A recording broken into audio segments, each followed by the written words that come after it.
morning. The topic I am going to talk today is about the third ventricle. Third ventricle is the cavity of diencephalon. The prosencephalon is divided into telencephalon and diencephalon. The telencephalon includes the cerebral hemispheres. The cavity of the cerebral hemisphere is lateral ventricle.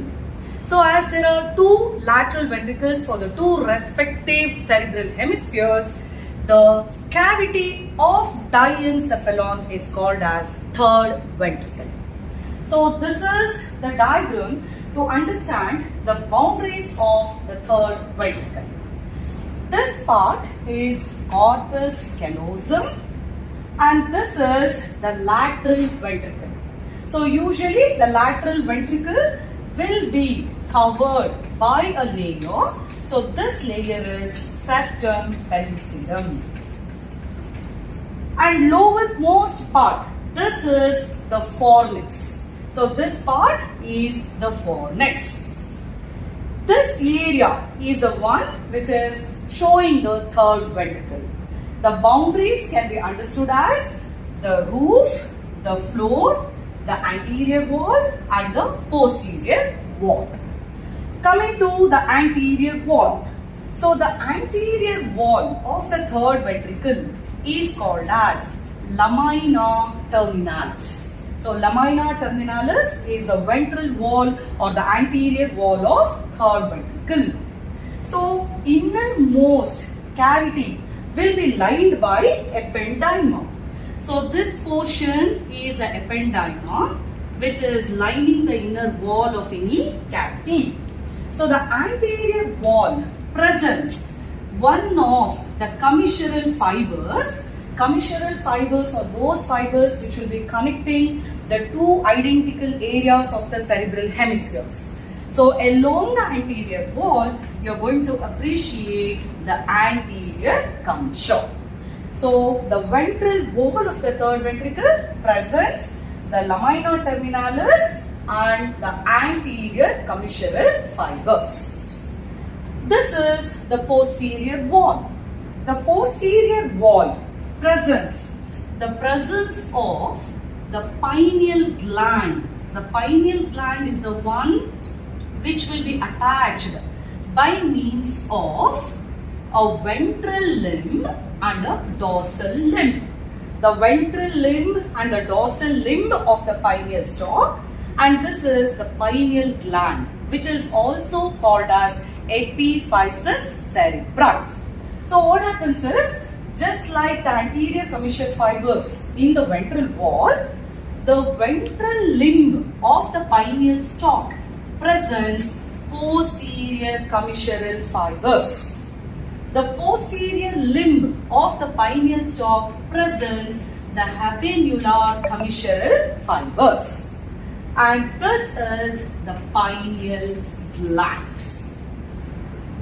Coming to the floor of the third ventricle, from before backwards, the series of structures which are appreciated are as follows. This is the optic nerve. This is the tuber cinereum. This is the infundibular stalk. And this is the pituitary gland or the hypophysis cerebri. And this portion is the mammillary body. And this segment is the part of the midbrain, that is from before backwards. You're going to appreciate the three parts of the midbrain.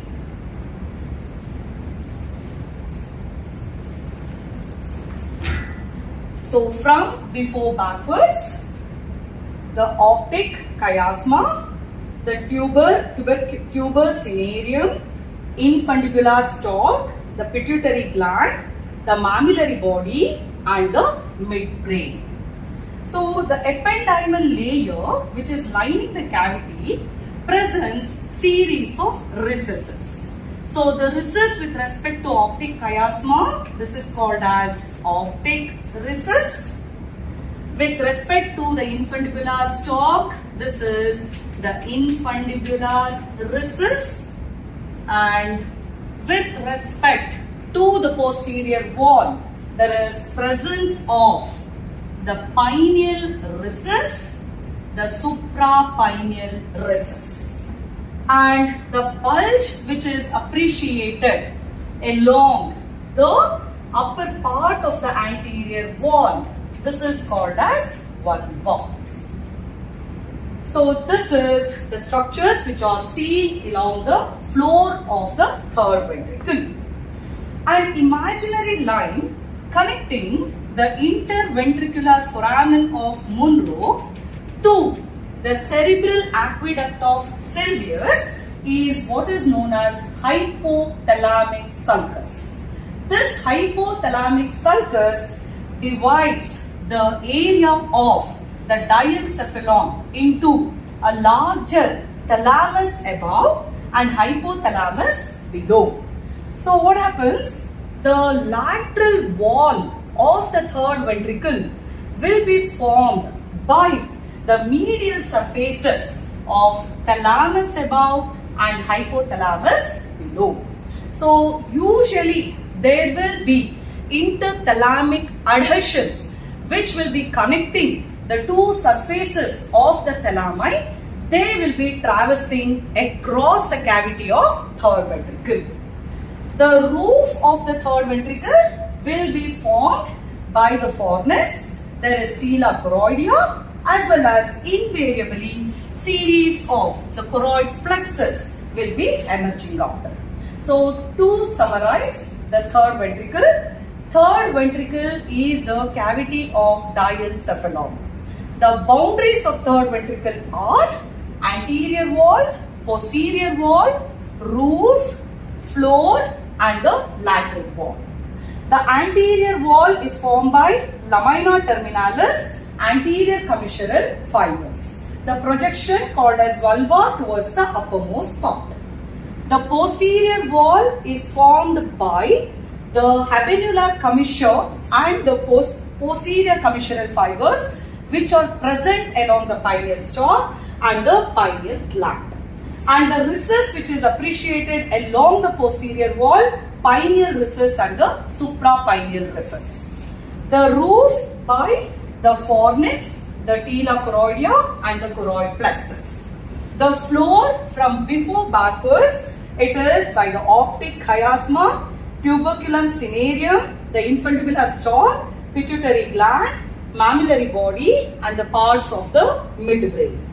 The lateral wall will be formed by the medial surface of the thalamus above and medial surface of hypothalamus below. These two are separated by the hypothalamic sulcus which extends from interventricular foramen of Monro to the cerebral aqueduct of Sylvius. Coming to the specimen of the brain to appreciate the third ventricle. So this is the specimen showing the medial surface of the cerebrum. So this is the corpus callosum, and here the septum pellucidum has been removed so that you are able to appreciate the interior of the lateral ventricle. So this part is the components of the diencephalon where the cavity third ventricle is present. This is the roof of the third ventricle. So the roof of the third ventricle presents the fornix, the tela choroidea and the choroid plexus. This is the anterior wall of the third ventricle which is called as lamina terminalis, and these are the fibers of the anterior commissure along the ventral wall. This is the posterior wall of the third ventricle wherein the pineal gland, the habenular commissure and posterior commissure will be appreciated. This is the floor of the third ventricle. This is optic chiasma, this is tuberculum cinereum and this is the segment of the midbrain. This is the cavity of the midbrain, which is called as cerebral aqueduct of Sylvius. So this area is the level of interventricular foramen of Monro, connecting the lateral ventricle and the third ventricle. So from interventricular foramen of Monro to the cerebral aqueduct of Sylvius is the hypothalamic sulcus, which is dividing the components of diencephalon as hypothalamus below and thalamus above. So this is the lateral wall of the third ventricle, which will be formed by the medial surface of the thalamus above and medial surface of hypothalamus below. So these are some interthalamic adhesions which are seen connecting the two thalami and traversing across the cavity of the third ventricle. This is another specimen wherein you can appreciate the intact septum pellucidum and the fornix. So this is the roof of the third ventricle, wherein this part is the fornix. This is the septum pellucidum forming the boundary of the lateral ventricle there. This is interventricular foramen of Monro.